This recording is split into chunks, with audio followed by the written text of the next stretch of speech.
Hello दोस्तों, नई video में आप लोगों का स्वागत है। चलिए आज हम एक नए टॉपिक के बारे में बात करेंगे।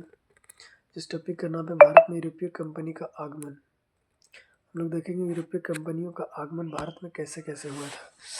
17 मई 1498 में वास्को डी गामा ने भारत की पश्चिमी तट पर स्थित कालीकट बंदरगाह पहुंचकर भारत एवं यूरोप के बीच नए समुद्री मार्ग की खोज की थी।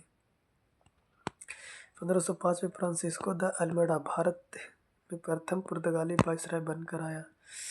1509 में अल्फांसो द अल्ब्रुक भारत में पुर्तगालियों का वायसराय बना था। अल्ब्रुकर ने 1510 में बीजापुर से यूसुफ आदिल शाह से गोवा को जीता था। पुर्तगालियों ने अपनी पहली व्यापारिक कोठी कोच्चि में खोली थी। दक्षिण पूर्वी तट पर पुर्तगालियों की एकमात्र बस्ती सन थोमे थी। पुर्तगालियों के बाद भारत में डच लोग आए। पहला डच यात्री कर्नेलियन हॉट 1596 में भारत के पूर्व सुमात्रा पहुंचा था। डचों ने भारत में अपनी प्रथम व्यापारिक कोठी फैक्ट्री 1605 में मछलीपट्टनम में स्थापित की। डचों की दूसरी व्यापारिक कोठी पुलिकट में स्थापित हुई, जहां उन्होंने अपने स्वर्ण सिक्के पैगोडा को डाला और पुलिकिट को ही समस्त गतिविधियों का केंद्र बनाया था। डचों ने भारत में प्रथम बार औद्योगिक वेतनभोगी रखे। डचों का भारत में अंतिम रूप से पतन 1759 को अंग्रेज एवं डचों के मध्य हुए वेदरा युद्ध से हुआ था। 31 दिसंबर 1600 ईस्वी को इंग्लैंड की रानी एलिजाबेथ प्रथम ने ईस्ट इंडिया कंपनी का अधिकार पत्र प्रदान किया था।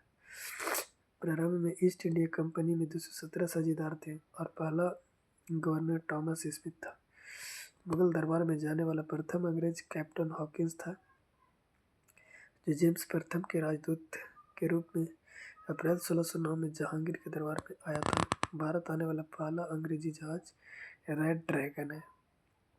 पुर्तगाली ईस्ट इंडिया कंपनी 1498 में, अंग्रेजी ईस्ट इंडिया कंपनी 1600 ईस्वी में, डच ईस्ट इंडिया कंपनी 1602 में, डैनिश ईस्ट इंडिया कंपनी 1616 में, फ्रांसीसी ईस्ट इंडिया कंपनी 1664 में, फिर स्वीडिश ईस्ट इंडिया कंपनी 1731 में।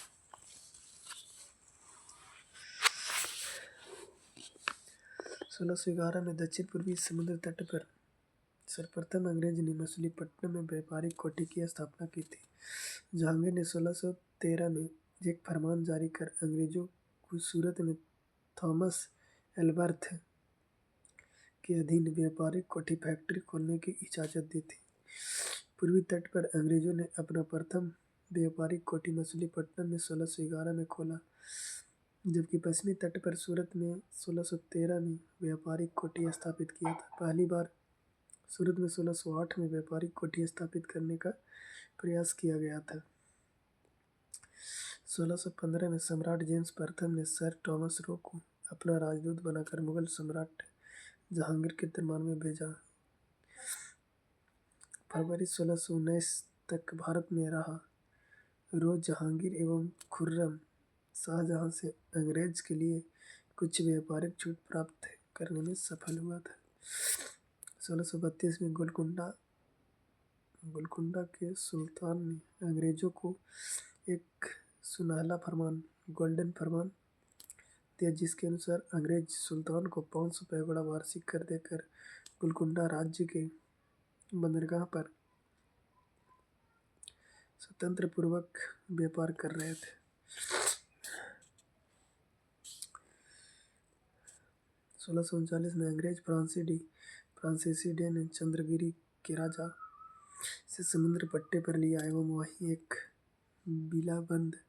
किलाबंद कोठी का निर्माण किया। इस कोठी का नाम फोर्ट सेंट जॉर्ज पड़ा और यही फोर्ट सेंट जॉर्ज कालांतर में कोरोमंडल तट पर अंग्रेजी मुख्यालय बना था।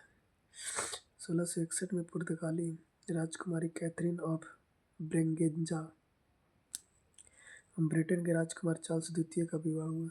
इस अवसर पर दहेज के रूप में पुर्तगालियों ने चार्ल्स द्वितीय को मुंबई प्रदान किया।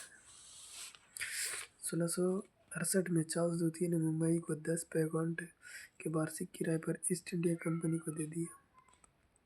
1687 में अंग्रेजों ने पश्चिमी तट पर मुख्यालय सूरत से हटाकर मुंबई को बनाया था। गेराल्ड ओंगियर, जो 1669 से 1677 सूरत का प्रेसिडेंट एवं मुंबई का गवर्नर, ने बम्बई शहर की स्थापना की थी। बंगाल के शासक शाह शुजा सर्वप्रथम 1651 ईस्वी में अंग्रेजों को व्यापारिक छूट की अनुमति दी। इस अनुमति को निशाना कहते हैं। तो चलिए आज यहीं तक। तो आप लोग वीडियो को लाइक शेयर कमेंट जरूर करें। जय